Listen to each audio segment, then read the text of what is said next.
احنا متفاهمين على هذا الموضوع، احنا ناقلين مع بعض، احنا ساكنين مع بعض وعايشين مع بعض وكل شيء. فالانفصال ما له علاقة في الخرج. انا اقول ايه اصريت فعلا الخرج ما تناسب امومتي، فعلا انا ابغى ادخل بنتي بافضل المدارس وابغاها.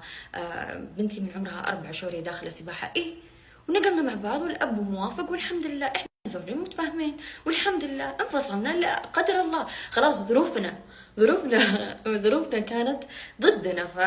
فالخرج ما لها علاقه ابدا، الخرج ما لها علاقه من مصير الخرج من سكان الخرج. الحمد لله زانت الفتره الاخيره بانه يقدر ينقل شغله الى الرياض، والحمد لله اسسنا حياتنا في الرياض، والى الان هو من سكان الرياض وما له خط رجعه للخرج ابدا. يعني خلاص، يعني انتهت الموضوع. الخرج ما له اي علاقه بانفصالنا. دوب اسبوعين عند ابوها واليوم رايح عند ابوها، ويعني عايشين حياه مره طبيعيه، وبنتي ما هي محرومه من ابوها ابدا ولا محرومه من امها ابدا.